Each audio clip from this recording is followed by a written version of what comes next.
Hello, dear friend. Welcome to Healing Pages channel, the safe haven where every page you turn brings you gently back to yourself. Let me ask you something, and be honest, just with yourself for a moment. Are you carrying a sadness that you can't quite name, much less share with anyone? A quiet ache that lingers in your chest. One that follows you through the days, quietly draining your energy, your joy, and sometimes, even your will to keep going? If your answer is yes, then please know this: you are not alone. Millions of people out there are quietly carrying wounds that no one sees. From the pressure of work and lost love, to the silent storms of self-doubt and overwhelming pain. But what if I told you, sadness is not the enemy? It is the whisper of your soul, gently asking you to stop, to listen, to heal.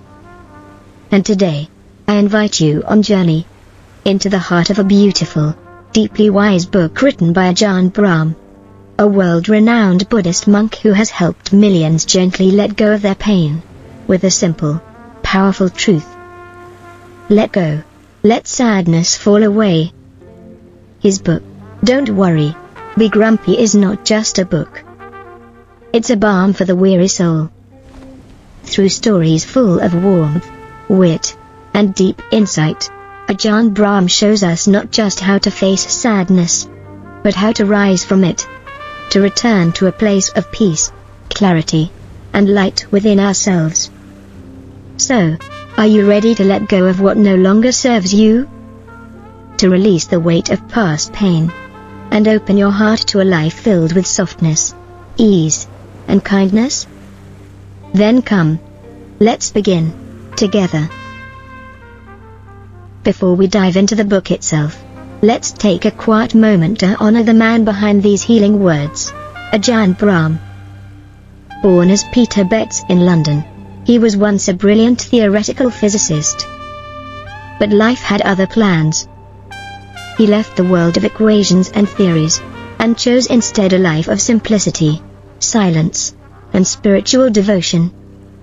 Today, Ajahn Brahm is a beloved monk, teacher, and healer of hearts, living in Australia, and known around the world for his ability to translate ancient Buddhist wisdom into stories that touch the modern soul. What makes him so special?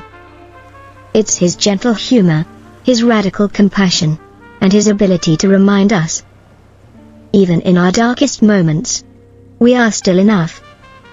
We are still worthy of love. We are still able to find peace, if we're willing to let go.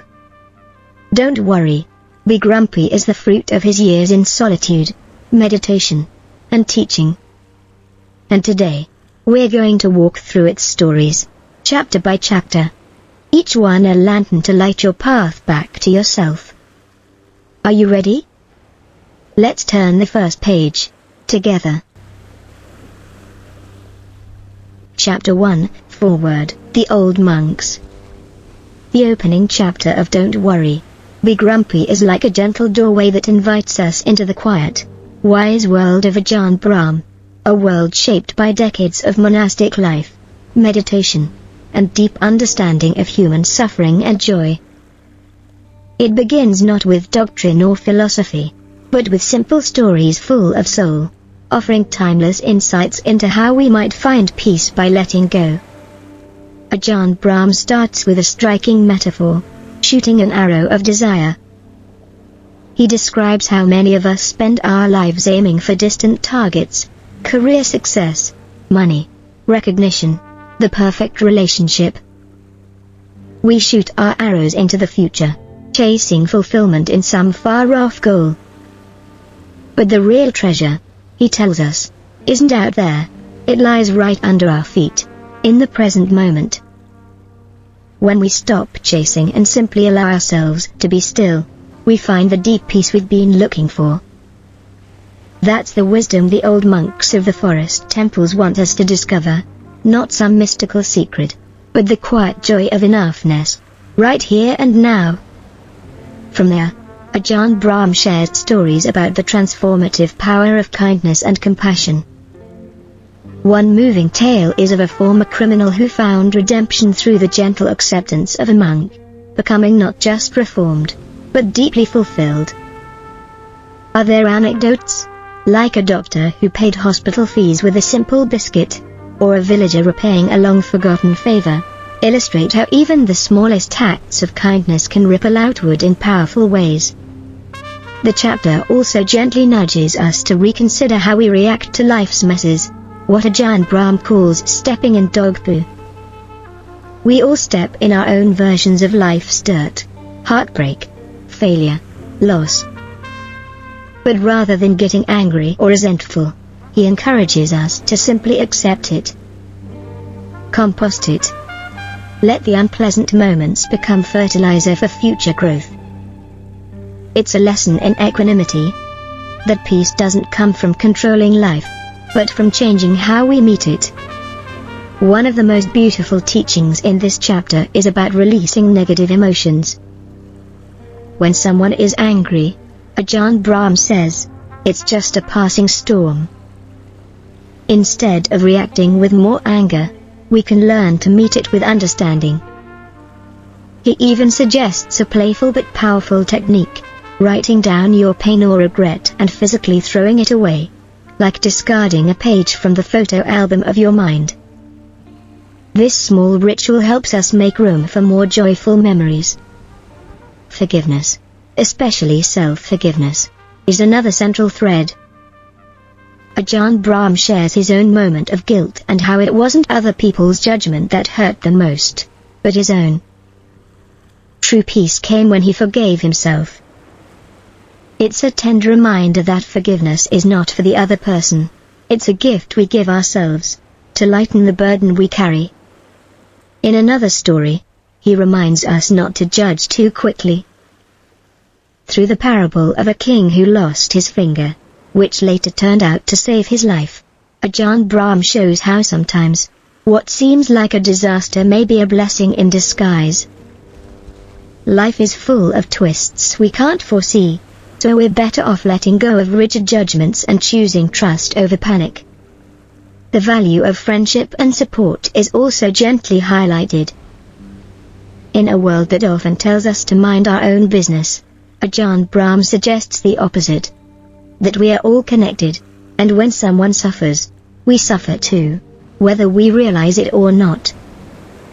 Compassion means showing up, even when we think it's not our problem. He even touches on how to handle praise and criticism gracefully. When he received a prestigious award, he didn't let pride swell within him. And when offering feedback to others, he recommends the sandwich method: soft encouragement, gentle correction, then closing with kindness. It's a lesson in communication, but also in preserving dignity. Toward the end of the chapter, Ajahn Brahm introduces one of his most famous teachings, the 70% rule.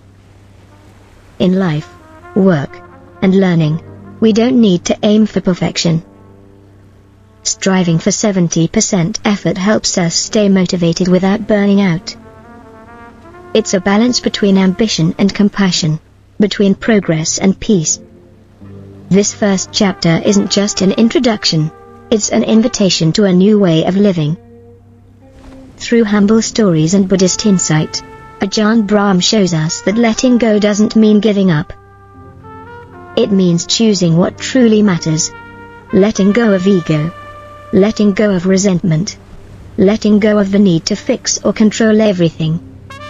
The old monks in his stories are symbols of wisdom, stillness, and compassion. They don't live loud lives, but they live true ones. And perhaps, in reading their stories, we too might be inspired to stop chasing, start breathing, and gently return to ourselves. Chapter 2, Pig Face. In this chapter, Ajahn Brahm masterfully uses the image of pig face as a poignant metaphor to illustrate how we often treat ourselves and others, with judgment, prejudice, and a lack of forgiveness. It's a gentle yet powerful reminder to let go of negative labels, to learn self-acceptance, and to extend compassion to others. Ajahn Brahm shares a story of once overhearing someone refer to him as a pig face. At first glance, it seems like nothing more than an insult. But instead of reacting with anger or resentment, he used the moment as an opportunity for deep reflection. He realized that often, we label ourselves and others with pig faces, those harsh, unkind judgments based on narrow or unfounded perceptions. Pig face isn't just an offensive term, it's a symbol for the limitations and labels we place on ourselves. These include self-critical thoughts and judgments we've internalized from others, which weigh down our minds and prevent us from growing, healing, and finding peace. Ajahn Brahm explains that self-judgment and internalized negativity are like wearing an unwanted mask, a pig face we didn't choose. It devalues us, creates insecurity, and robs us of the freedom to be truly ourselves. We often compare ourselves to others, set rigid expectations, and when we fall short, we spiral into disappointment, frustration, or even self-loathing. This prolonged self-criticism inflicts wounds more painful than any insult from others. The greatest suffering is often the pain we inflict on ourselves through unjust self-judgment. Letting go of these internal labels is the first step toward true emotional freedom. When we accept ourselves, with all our imperfections, mistakes, and flaws, we begin to open the door to genuine self-love. Loving oneself doesn't mean being arrogant or selfish. It's about understanding and being kind to ourselves. It means allowing ourselves to be vulnerable, to learn, to grow, and to fail, without the crushing burden of harsh self-criticism. This practice of self-acceptance also helps us forgive others. We begin to see that everyone carries their own pig faces, limitations, flaws, and pain that deserve compassion more than condemnation.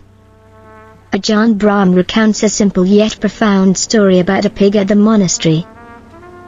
Most people viewed it with disgust, filthy, lowly, beneath them. But this pig lived a peaceful, uncomplicated life, free from judgment and shame. The story teaches us that true self-worth doesn't come from what others say, but from how we view and treat ourselves. If we keep wearing pig faces given to us by others, or ones we've given ourselves, we'll never truly be free to live authentically or to find real happiness. Ajahn Brahm offers practical methods to help release these toxic self-perceptions. Awareness and understanding. When you catch yourself judging, whether it's yourself or someone else, pause and observe the thought without further judgment. Acknowledge that these are just thoughts, not absolute truths. Speak kindly to yourself.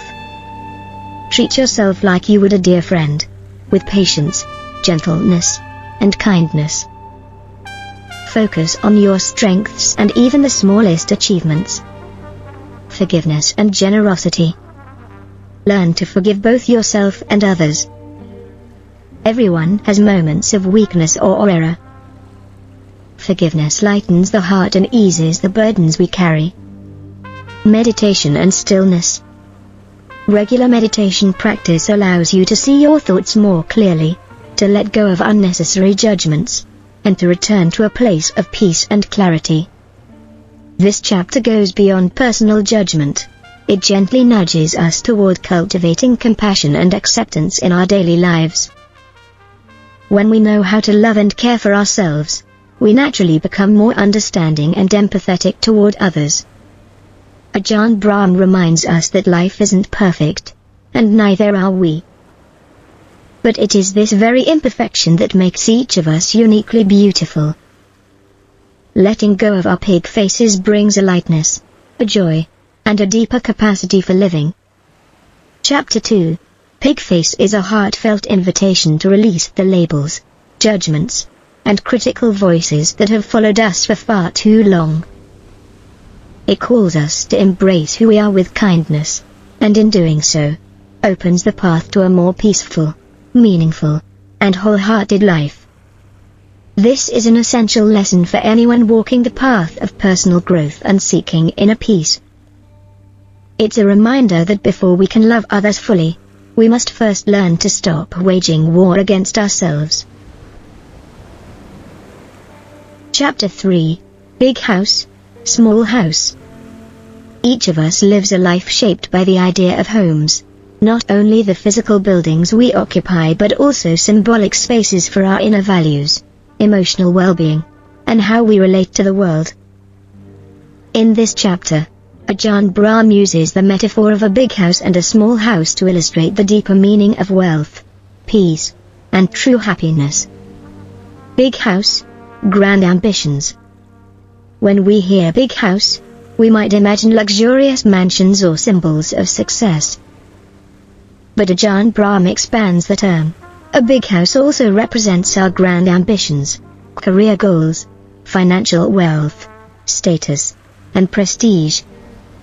He highlights a silent tragedy. Many of us devote our lives to building ever larger houses, investing hours, energy, and focus. We chase titles, assets, and appearances, often at the expense of our inner lives. Small house, the sanctuary within. The small house symbolizes the sanctuary within you, your inner peace, calm, and emotional resilience. You don't need opulence, you need warmth, stability, and love. No matter how grand your external success, without this internal home, life can feel hollow and disconnected. The story of the builder's dilemma. Ajahn Brahm tells a touching story of a builder who constructs a magnificent house for his family. Yet once the build is complete, the household still feels tense, unhappy, and distant. The big house didn't magically create harmony, because inside, no one had nurtured their emotional bond. They'd built a home outwardly but neglected the inner sanctuary. The inner/outer imbalance in modern life. Modern life often pushes us toward the big house, career, social status, possessions, while neglecting the small house, our mental health, intimate relationships, emotional rest. This imbalance leads to burnout, anxiety, loneliness, and disconnection. Seeking simplicity and true meaning. This chapter beckons us to revisit what really matters. Instead of focusing solely on external achievement, we're encouraged to cultivate our inner sanctuary, through daily acts of kindness, presence, and care for ourselves and others. Simplicity doesn't mean poverty. It means contentment. It means honoring what we have, staying grounded in the present, and valuing small meaningful moments. The house within our hearts. Ajahn Brahm shares the story of an aging monk who had weathered countless struggles yet always carried an inner house of gratitude and peace. He taught that as long as you have that sanctuary within, no external storm can truly uproot you. Presence and love as foundations. One of the most profound lessons in this chapter is the power of simple acts, being fully present with loved ones, offering genuine care, even to ourselves. These small moments, repeated daily, are what build and reinforce the small house within. Practical ways to care for your inner house. Ajahn Brahm suggests simple practices. Meditation. Focus the mind. Cultivate calm. Gratitude. Remember, appreciate the good, even small things. Humility and forgiveness. Let go of ego. Embrace kindness toward yourself and others. Avoid comparison. Your journey is yours. Measure not your worth by others' steps. A thought-provoking question. At the close of the chapter, he poses a reflective question. Are you spending most of your energy building a big house, while neglecting your small house? This question challenges us to find balance, to let outward success and inner harmony support, not oppose, each other. Chapter 3, Big House, Small House, is a gentle meditation on life's choices between ambition and inner peace. It invites us to examine where our energy goes. Nurture the sanctuary of our hearts daily. Seek balance between external achievement and internal well-being.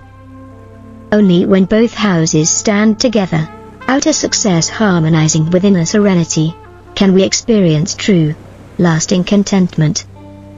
Chapter 4. Should or shouldn't. Life is full of shoulds and shouldn'ts. What should we do? What should we avoid? When should we hold on? And when is it wiser to let go?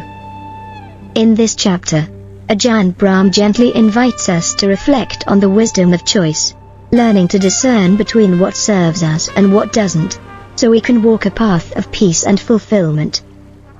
The line between should and shouldn't isn't always clear. We often live bound by societal norms, rigid expectations, and the pressure of right and wrong. But Ajahn Brahm reminds us, the line between should and shouldn't is not always obvious. Sometimes we think we should do something, yet it only leads us to stress or burnout. Other times, we believe we shouldn't take a certain step, but doing so might actually bring us liberation, growth, and healing. That's why the most important compass we have is our inner voice, our ability to listen to ourselves, to pause and ask with honesty, is this truly right for me, right now? A story of choosing wisely. Ajahn Brahm tells a story about a man on a quest for happiness. He's constantly torn. Should I do this? Is this the right choice? Should I accept or walk away? He struggles between action and inaction, between holding on and letting go. But in the end, he realizes, the answers aren't found in rules or books. They lie in knowing myself, with honesty and kindness. Ajahn Brahm emphasizes, when we let go of outside pressures and societal molds, we step out of the endless spiral of indecision. We begin to trust the present moment, and ourselves, to guide us home. Compassion and kindness as inner compass. How do we know what we should or shouldn't do? Ajahn Brahm suggests, use compassion and self-kindness as your guiding lights. If a choice is rooted in love, not just for others but also for yourself, it will bring clarity and peace. Sometimes we must gently say shouldn't to ourselves, not as punishment, but as self-protection. Other times, we say should naturally, without force, because it aligns with our heart. The art of letting go and holding on. One of the most powerful insights in this chapter is the art of balancing release and devotion. We should let go of toxic ambitions, comparisons, and negative self-talk. But we must also hold firmly to love, sincerity, and gratitude, the roots of inner peace. Wisdom, Ajahn Brahm writes, is knowing when to loosen the grip and when to stay anchored. This is how we stay centered in a world of chaos. Silence as a source of clarity. Ajahn Brahm also speaks about the profound power of silence and stillness. When life is noisy and hurried, our thoughts become confused. But silence gives us space to listen, not just outwardly, but inwardly. Through a meditation or simply a few quiet moments a day, we reconnect with the voice inside that already knows what is right. True freedom lies in wise choices. At the heart of it, freedom isn't doing whatever we want without limits. Real freedom is the ability to choose wisely, without being trapped by ego, fear, or outside pressure. When we understand that, we stop chasing answers from the world, and start building trust in ourselves. Should or shouldn't becomes less a question of rules, and more a journey toward inner peace. Chapter 5. My Journey to the Himalayas. Each of us embarks on unique journeys, not just in terms of physical distance, but also inward voyages in search of understanding, growth, and inner peace. In this chapter, Ajahn Brahm shares a profound experience of his own journey to the sacred land of the Himalayas, where he discovered valuable lessons, opened his heart, and realized deep truths about life. The beginning of the journey. The story begins with a deep inner calling, an intense urge within Ajahn Brahm to withdraw from the noisy, chaotic rhythm of modern life to seek clarity and stillness of the soul. The Himalayas, the legendary mountain range often considered the abode of Buddhas and enlightened sages, became the ideal destination for this spiritual pilgrimage. This journey was more than just a physical ascent. It became a path of confronting himself, his limits, fears, and the most hidden yearnings of his heart. Challenges along the way. Reaching the Himalayas was no easy feat. The journey was filled with harsh terrain, unforgiving weather, and challenges that tested both body and spirit. Ajahn Brahm had to endure steep rocky paths, bone-chilling cold, and moments of deep loneliness amidst the vast wilderness. But it was in these very moments of apparent despair that he learned to let go of control, to accept reality, and to live fully in each moment. Every step taken on those mountains wasn't just a movement forward on the map, but also a profound inner step toward awakening. A lesson in patience and courage. Ajahn Brahm shares that climbing the Himalayas taught him one of life's most important lessons: patience and courage. In daily life, we often crave quick fixes. We want success, happiness, and solutions instantly. But, as he realized, the most precious things in life require time, perseverance, and a brave heart willing to face hardship. He recounts times when he was so exhausted he thought he couldn't go on, but through persistence, inner faith, and the peace that came from within, he overcame every obstacle to reach the summit.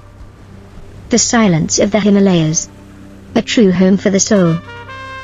Upon finally reaching the mountain's peak, Ajahn Brahm experienced a profound silence unlike anything he had ever felt.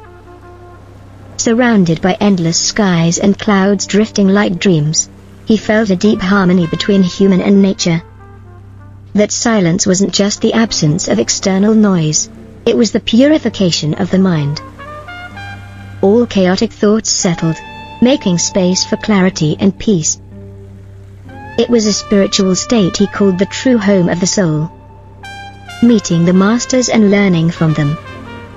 During the journey, Ajahn Brahm had the rare opportunity to meet with hermit monks and meditation masters, individuals who had dedicated their entire lives to mindfulness, meditation, and living simply yet fully. Through deep conversations, he realized that happiness isn't something to chase outside ourselves. True joy is the ability to recognize and accept who we are, to stay connected with the present, and to align with timeless spiritual values. The teachings and presence of these masters became a powerful inspiration that nourished his path forward. The deeper meaning of the journey. More than just a geographical trip, the journey to the Himalayas became a symbol for the inner journey we all must take. Ajahn Brahm reminds us that in life, we always have the choice to walk toward our own high mountains, our noblest goals and deepest spiritual values. But that path is never smooth. It demands patience, courage, humility, and most importantly, stillness, to truly hear the voice within.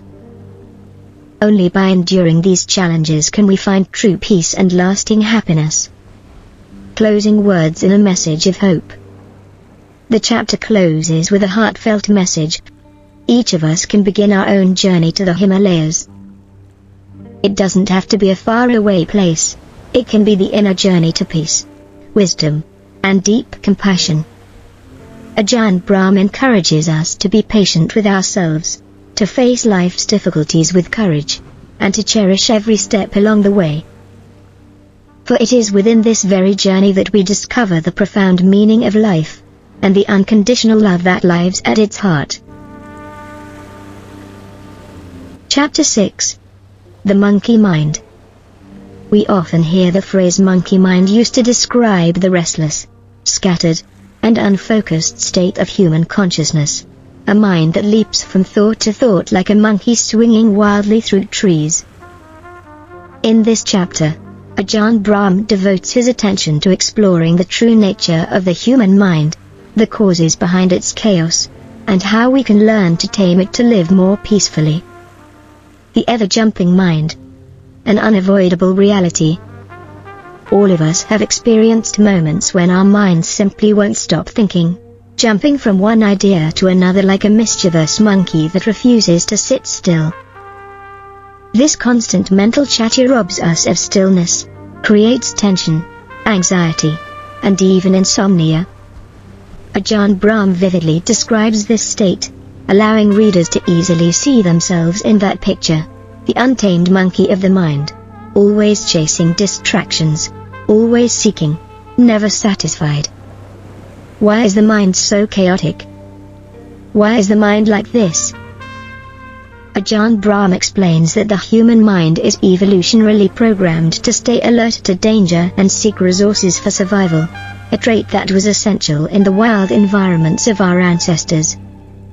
However, in modern society, that same mind continues to operate in overdrive, even though many of the dangers we fear now are imagined or exaggerated. As a result, we become stressed, imbalanced, and find it difficult to enjoy the present moment. Understanding the mind to master it. Ajahn Brahm emphasizes that our mind isn't bad or broken. It's simply a tool, a part of us that's functioning in the way it knows. The real issue is that we don't know how to use it skillfully or master it effectively. He shares that meditation and mindfulness are powerful practices that allow us to observe, understand, and calm the restless mind.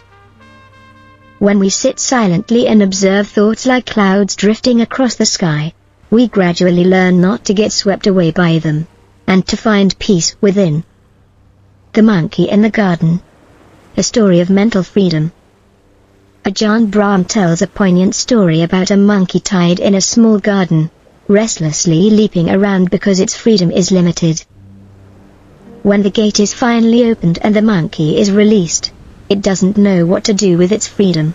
It continues to jump wildly. But over time, it learns to be still and to enjoy true freedom. This story is a metaphor for our own minds. When we are bound by worries, expectations, and pressures, the mind becomes chaotic. But when we learn to let go of those constraints, we discover true peace and freedom. The mind and self-compassion. A deeply important point Ajahn Brahm makes is about how we treat our own minds. Rather than criticizing, scolding, or trying to control the mind harshly, we should learn to be kind and patient with ourselves. A restless mind isn't the enemy, it's part of the journey of growth. When we understand and accept it, we are more likely to find inner balance and happiness. Practical methods to tame the monkey mind. This chapter also offers practical advice on how to practice daily mindfulness and the meditation to gradually tame the restless mind. Ajahn Brahm suggests taking just a few minutes each day to sit quietly, breathe evenly, and observe the mind without judgment. He emphasizes that patience and consistency are key. No one can silence a chaotic mind instantly, but with time and regular practice, we begin to notice significant change. A powerful message for modern life. Ajahn Brahm concludes by reminding us that understanding and mastering our mind is the key to living a full, joyful, and peaceful life. In today's fast-paced and pressure-filled world, cultivating inner calm is a vital skill we all need. When the mind is no longer an uncontrollable monkey, but a wise companion, we can move through life with clarity, direction, and a deeper sense of fulfillment. Chapter 7. Your Waistline and Your Lifespan. In modern life, health is no longer just a medical issue. It has become one of the core foundations that deeply influence our quality of life and long-term happiness. In this chapter, Ajahn Brahm uses the image of the waistline as a profound metaphor to talk about balance in life and the connection between body, mind, and longevity. Waistline. More than just a number. Have you ever heard of the waistline being a key indicator of health? Ajahn Brahm explains that in medicine, a large waistline is often a warning sign of potential risks such as heart disease, diabetes, and other illnesses, conditions that can directly affect your lifespan.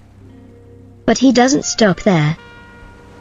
He transforms this physical measurement into a spiritual symbol, a gentle reminder that if you don't manage the waistline of your life, meaning if you don't maintain balance between eating, resting, working, and relaxing, you are also endangering your mental and physical well-being. The busy life and the expanding waistline. In our fast-paced world, many people fall into unhealthy lifestyles, eating in a rush, lack of physical activity, constant work pressure, and chronic stress. This not only expands the physical waistline, but also exhausts the mind and spirit. Ajahn Brahm emphasizes that a growing waistline doesn't only reflect physical issues, it also symbolizes the burdens we carry in our minds. Worries, ambitions, and unnecessary pressures we place upon ourselves. Thus, reducing the waistline becomes a practice of letting go, focusing only on what truly matters. The mind-body connection. Ajahn Brahm reminds us that the body and the mind are deeply interconnected. Physical health affects our mental state, and a peaceful, healthy mind contributes to physical well-being. People who carry a light, joyful spirit often enjoy better health and fewer illnesses. He advises not to be too harsh with ourselves, not to chase perfection, but also not to neglect our health. The key lies in finding the right balance, so we can care for our bodies while keeping a clear, happy, and resilient mind. The story of waistline and lifespan. Ajahn Brahm shares a touching story about an elderly monk who had lived a life of simplicity, with mindful eating habits and a calm, balanced outlook. This monk didn't worry about appearances or waistline numbers, yet he remained remarkably healthy, lived long, and radiated youthful energy. In contrast, Ajahn also tells of a modern friend, someone caught in the race of life, eating poorly, constantly stressed, and carrying a large waistline. This friend's health declined, and his emotional state was often unstable. Through this story, Ajahn Brahm highlights that longevity is not merely measured by the number of years we live, but by the quality of life. The harmony between body and mind is what truly defines how well we live. Letting go for health and longevity. The concept of letting go returns in this chapter as a key to preserving both health and longevity. Letting go of bad habits, unnecessary pressures, and toxic thought patterns helps us reduce not only our physical waistline but also the emotional weight we carry. Ajahn Brahm doesn't focus solely on diet or exercise. Instead, he inspires us to reevaluate our lives, to love ourselves more, and to set healthy boundaries that protect our inner freshness and physical vitality. Simple practices for self-care. He suggests small yet meaningful habits. Eating slowly and mindfully, enjoying every bite, taking walks, meditating, or simply breathing deeply and observing your breath. These tiny actions can have a tremendous effect. They restore our energy, soothe the mind, and strengthen the body. Such habits make a noticeable difference in our pressured, modern lives. They help prevent burnout, foster positivity, and support steady personal growth. A deep message for personal development. For anyone on a journey of self-growth, this chapter offers a practical reminder. Personal development isn't only about achieving external goals, it's about caring for and loving yourself from within. Lifespan and success are not things we can buy with money or fame. They are the fruits of a balanced life, one where we know how to let go, nurture self-love, and maintain inner peace. Chapter 7 closes with a powerful message. The waistline isn't just a health metric, but a symbol of life balance. Anyone can choose a healthier lifestyle, learn to let go of what no longer serves them, and care for both body and mind. In doing so, we open the door to a brighter, longer, and more fulfilled life. Ajahn Brahm inspires us to see each day as a new opportunity, a fresh start to love ourselves more and to live each moment fully. That act of self-love becomes the strong foundation from which true happiness and vibrant energy can blossom from deep within. Chapter 8. The Forbidden Fruit. In every person's life, there exist forbidden fruits, boundaries, taboos, or limitations set by society, family, or even by ourselves. But in this chapter, Ajahn Brahm doesn't merely speak of prohibition in the literal sense. Instead, he expands it into a deeper story of desire, longing, and how we face the things that are deemed off limits. The allure of the forbidden fruit. We've all heard stories about the forbidden fruit, from fairy tales to the biblical tale of Adam and Eve. The forbidden is enticing precisely because it carries mystery, the thrill of the unknown, and the temptation of rebellion. When we are told don't do that, something within us naturally wants to defy it. Ajahn Brahm explains that this desire for the forbidden has led to many painful, regretful life stories. And yet, it also becomes the catalyst for self-awareness, maturity, and transformation when faced mindfully. When desire becomes a trap. Desire, if left unchecked, can easily become a trap that pulls us into cycles of suffering. When we blindly pursue what is forbidden, we often find ourselves in the midst of hurt, loss, or deep disappointment. Ajahn Brahm uses the metaphor of an arrow. When you keep pulling the bowstring to aim at the forbidden fruit, you may never actually attain it, or if you do, it may come with painful consequences. This chapter reminds us that instead of chasing after forbidden things, we are better served by turning inward, understanding ourselves, letting go of unhelpful cravings, and freeing our hearts from unnecessary turmoil. A story of temptation and letting go. Ajahn Brahm shares a charming tale about a monkey and a banana in the jungle. The monkey is tempted by a particular banana he knows isn't good for him. It's the forbidden one.